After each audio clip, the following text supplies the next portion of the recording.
បន្ទាប់ពីការជាថ្មីខ្ញុំបានចូលទៅរស់នៅក្នុងស្ថានីយ៍ត្រួតពិនិត្យផ្លូវរថភ្លើងល្បឿនលឿនបំរុងនឹកស្មានមិនដល់ថាវាបានក្លាយជាបន្ទាយការពារដ៏រឹងមាំរបស់ខ្ញុំក្នុងសម័យកាលចុងក្រោយយុគសម័យចុងក្រោយជិតមកដល់ហើយខ្ញុំបានលាឈប់ពីការងារភ្លាមហើយចូលទៅក្នុងស្ថានីយ៍ត្រួតពិនិត្យផ្លូវរថភ្លើងព្រោះខ្ញុំជាអ្នកដែលបានកើតជាថ្មីការជឿចាប់ដែលត្រូវបានខ្មោចឆៅខាំបំពង់មិនទាន់បាត់អស់នៅឡើយទេស្រាប់តែពន្លឺពណ៌មាសមួយបានភ្លឺឡើងខ្ញុំក៏បើកភ្នែកឡើងវិញឃើញកន្លែងដែលធ្លាប់ស្គាល់នេះគឺជាបន្ទុកបំពេញការងារនៃស្ថានីយ៍ត្រួតពិនិត្យផ្លូវរថភ្លើងប្រតិទិនលើតុបង្ហាញយ៉ាងច្បាស់ថាថ្ងៃទី15ខែមិថុនាឆ្នាំ2077គឺនៅសល់7ថ្ងៃទៀតមុនពេលវីរុសខ្មោចឆៅទុះឡើងទូទាំងពិភពលោកខ្ញុំឈ្មោះចិនម៉ូជាបុគ្គលិកថែទាំផ្លូវរថភ្លើងជាតិមុនខ្ញុំបានរស់រានមានជីវិតបានតែកន្លះឆ្នាំប៉ុណ្ណោះក្នុងសម័យកាលចុងក្រោយហើយចុងក្រោយក៏ត្រូវហ្វូងខ្មោចឆៅស៊ីនៅក្នុងឃ្លាំងផ្សារទំនើបមួយស្លាប់ទៅហើយខ្ញុំនៅចាំបានថាពួកអ្នករស់រានមានជីវិតដែលហៅខ្លួនឯងថាឆ្លាតទាំងនោះបានជ្រើសរើសផ្ទះសុវត្ថិភាពយ៉ាងយកចិត្តទុកដាក់ប៉ុន្តែនៅចំពោះមុខហ្វូងខ្មោចឆៅវាមិនអាចទប់ទល់បានសូម្បីតែមួយដងហើយផ្លូវរស់តែមួយគត់របស់ខ្ញុំក្នុងជាតិនេះគឺស្ថានីយ៍ត្រួតពិនិត្យផ្លូវរថភ្លើងដែលខ្ញុំបានយាមអស់រយៈពេល5ឆ្នាំហើយត្រូវបានមនុស្សគ្រប់គ្នាបំភ្លេចចោលទីនោះស្ថិតនៅជីក្រុងជាបន្ទាយការពារធម្មជាតិជុំវិញគ្មានតំបន់ប្រជាជនរស់នៅក្រាស់ក្រែលទេមានរបងធ្មខ្ពស់4ម៉ែត្រកាត់ផ្ដាច់ពីពិភពខាងក្រៅមានប្រព័ន្ធផ្គត់ផ្គង់អគ្គិសនីដោយឡែកអណ្ដូងទឹកជ្រៅនិងឃ្លាំងជួសជុលការពារការផ្ទុះផ្លូវរថភ្លើងជុំវិញគឺជាខ្សែការពារធម្មជាតិវាអាចទប់ស្កាត់ខ្មោចឆៅបាន99អ្វីដែលសំខាន់បំផុតនោះគឺខ្ញុំដឹងថាស្ថានីយ៍ដែលទើបតែសាងសង់ហើយនេះកំពុងប្រកាសជួធ្វើជាឃ្លាំងបណ្ដោះអាសន្នរយៈពេល3ខែខ្ញុំមិនស្ទាក់ស្ទើរឡើយដាក់ពាក្យលាឈប់ពីការងារភ្លាមលក់ផ្ទះតែមួយគត់ដែលខ្ញុំមាននឹងដកប្រាក់ពីភាគហ៊ុនទាំងអស់មកក្តាប់ក្នុងដៃការស្ទាក់ស្ទើរក្នុងជាតិមុនបានធ្វើឲ្យខ្ញុំស្លាប់ដោយគ្មានកន្លែងកប់ក្នុងជាតិនេះខ្ញុំជឿតែលើសុវត្ថិភាពដាច់ខាតនិងការគ្រប់គ្រងដាច់ខាតប៉ុណ្ណោះនៅពេលដែលខ្ញុំកាន់ទ្រព្យសម្បត្តិទាំងអស់ឈរនៅមុខការិយាល័យជួលនៃស្ថានីយ៍ត្រួតពិនិត្យខ្ញុំដឹងថាការចាប់ផ្ដើមជាថ្មីរបស់ខ្ញុំទើបតែចាប់ផ្ដើមពិតប្រាកដនៅសល់16ថ្ងៃទៀតដល់សម័យកាលចុងក្រោយខ្ញុំបានជួលស្ថានីយ៍ត្រួតពិនិត្យនេះដោយប្រើចំណេះដឹងផ្នែកថែទាំរយៈពេល5ឆ្នាំខ្ញុំបានប្រែក្លាយទីនេះទៅជាបន្ទាយការពារដែលសូម្បីតែរថយន្តសំណង់ក៏បុកមិនបែកឃ្លាំងជួសជុលធំមានកម្ពស់8ម៉ែត្រមានរណ្ដៅជួសជុល3ខ្សែដែលមានរបាំងការពារការផ្ទុះឃ្លាំងគ្រឿងបន្លាស់ការិយាល័យនិងបន្ទប់ឧបករណ៍គ្រប់គ្រាន់ទាំងអស់របងធ្មខ្ពស់4ម៉ែត្រព័ទ្ធជុំវិញស្ថានីយ៍ដោយមានច្រកចូលតែមួយគត់គឺទ្វារដែកការពារការផ្ទុះនៅលើកំពូលរបងខ្ញុំបានបំពាក់ខ្សែភ្លើងកម្លាំងខ្ពស់និងអណ្ដូងទឹកជ្រៅជាង100ម៉ែត្រដែលដាច់ដោយឡែកពីប្រព័ន្ធទឹកក្រុងខ្ញុំចាប់ផ្ដើមគម្រោងសាងសង់បន្ទាយភ្លាមដើម្បីរក្សាការសម្ងាត់ខ្ញុំធ្វើការងារទាំងអស់តែម្នាក់ឯងដំបូងខ្ញុំប្រើសន្លឹកដែកក្រាស់មកផ្សារបិទរាល់ចន្លោះប្រហោងនៃរបងបន្ទាប់មកខ្ញុំបំពាក់ប្រព័ន្ធសោអ៊ីដ្រូលីក3ជាន់នៅទ្វារធំសោទាំងអស់ត្រូវបានប្ដូរទៅជាប្រភេទការពារការផ្ទុះដែលកំងធ្វើជាពិសេសសូម្បីតែរថយន្តធំបុកក៏មិនងាយរបាក់ដែរទ្វារមូលនៃឃ្លាំងជួសជុលត្រូវបានដកចេញហើយជំនួសដោយទ្វារដែកការពារការផ្ទុះដូចគ្នានឹងទ្វារធំដែរបង្អួចទាំងអស់ត្រូវបានផ្សារបិទដោយដែកទុកតែរន្ធខ្យល់ខ្ពស់ដែលមានបំពាក់ប្រព័ន្ធចម្រោះខ្យល់ច្រកចូលផ្លូវរថភ្លើងខ្ញុំប្រើបេតុងដែកដែលធ្វើរួចជាស្រេចមកបិទជិតឈឹងទុកតែរន្ធតូចមួយសម្រាប់សង្កេតការផ្លូវរថភ្លើងដែលព័ទ្ធជុំវិញបានក្លាយជាខ្សែការពារទី2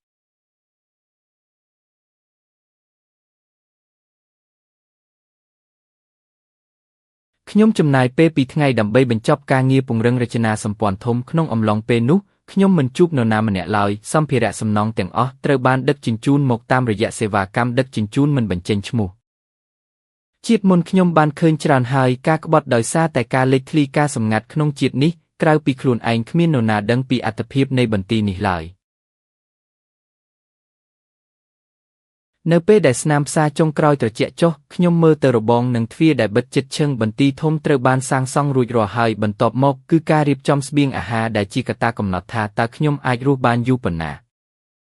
នៅសល់តែ10ថ្ងៃទៀតប៉ុណ្ណោះមុនពេលវីរុសផ្ទុះឡើងសាច់ញាតិនិងមិត្តភក្តិជាស្ដីថាខ្ញុំមិនចេះគិតប៉ុន្តែពួកគេមិនដឹងថាខ្ញុំបានត្រៀមខ្លួនសម្រាប់ឋានសួគ៌រស់រានមានជីវិតនេះឡើយខ្ញុំបែងចែកថវិកាទាំងអស់តាមអាទិភាពមិនខ្ជិះខ្ជាយសូម្បីតែមួយរៀលលើរបស់ដែលមិនចាំបាច់អាហារគឺជាមូលដ្ឋានគ្រឹះនៃជីវិតខ្ញុំទិញដំបងក្រៀមកំប៉ុងអាហារបន្លែក្រៀមនិងអង្ករដែលច្រកក្នុងថង់សញ្ញាកាសខ្ញុំត្រៀមសម្រាប់រស់នៅបាន5ឆ្នាំទន្ទឹមនឹងនោះខ្ញុំក៏បានត្រៀមគ្រាប់ពូជនិងឧបករណ៍ដាំដុះក្នុងទឹកសម្រាប់រស់នៅរយៈពេលវែងប្រព័ន្ធទឹកគឺជាស្នូលទី2ក្រៅពីអណ្ដូងទឹកខ្ញុំបានទិញប្រព័ន្ធចម្រោះទឹកធំ2គ្រឿងទោះបីជាអណ្ដូងទឹកមានបញ្ហាក៏ទឹកដែលផ្ទុកក្នុងធុងដែកអ៊ីណុកចំណុះ5តោនអាចឲ្យខ្ញុំរស់បានលើសពីកន្លះឆ្នាំដែរខ្ញុំក៏បានទិញម៉ាស៊ីនភ្លើងដាល់ដោយម៉ាស៊ូតកម្លាំងខ្លាំង2គ្រឿងនិងម៉ាស៊ូតសម្រាប់ប្រើបាន2ឆ្នាំនៅលើដំបូលឃ្លាំងខ្ញុំបានដំឡើងផ្ទាំងសូឡានិងអាគុយផ្ទុកថាមពលដើម្បីបង្កើតប្រព័ន្ធអគ្គិសនីចម្រុះការពារកុំឲ្យធ្លាក់ក្នុងស្ថានភាពដាច់ភ្លើងដូចជាតិមុនក្នុងនាមជាមនុស្សធម្មតាខ្ញុំមិនអាចរកអាវុធកាំភ្លើងបានទេដូច្នេះខ្ញុំក៏ទិញពូថៅពន្លត់អគ្គិភ័យធ្នូនិងព្រួញរាប់ពាន់អាវក្រោះការពារការចាក់និងខែលការពារការផ្ទុះម៉ាស៊ីនកាត់ដែកក៏ត្រូវបានកែច្នៃសម្រាប់ការពារខ្លួនដែរសម្ភារៈវិទ្យាសាស្ត្រត្រូវបានត្រៀមតាមស្តង់ដារសង្គ្រាមរួមមានថ្នាំផ្សះឧបករណ៍សង្គ្រោះបន្ទាន់និងសម្ភារៈវះកាត់បឋមលើពីនេះខ្ញុំបានដំឡើងកាមេរ៉ាអ៊ីនហ្វ្រារ៉េតនិងប្រព័ន្ធប្រកាសអាសន្ននៅជុំវិញស្ថានីយ៍ នៅសល់តែ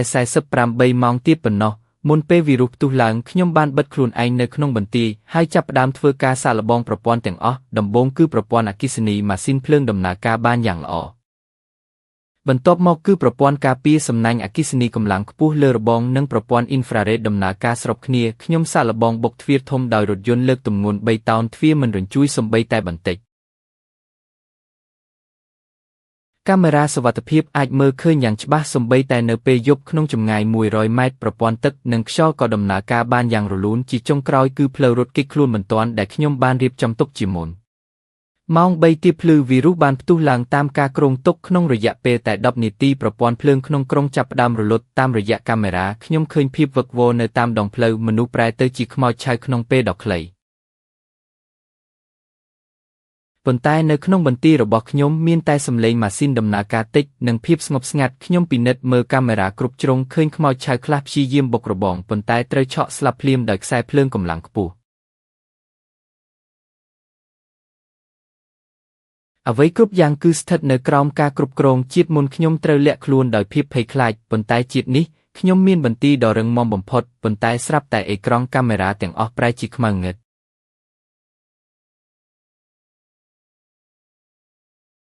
សំឡេងសោអ៊ីដ្រូលីកត្រូវបានដោះលែងទ្វារដែកដែលខ្ញុំបានផ្សារយ៉ាងមាំកំពុងត្រូវបានកម្លាំងម្យ៉ាងទាញបើកយឺតខ្ញុំចាប់យកម៉ាស៊ីនកាត់ដែកដែលកែច្នៃរួចត្រៀមខ្លួនប្រយុទ្ធ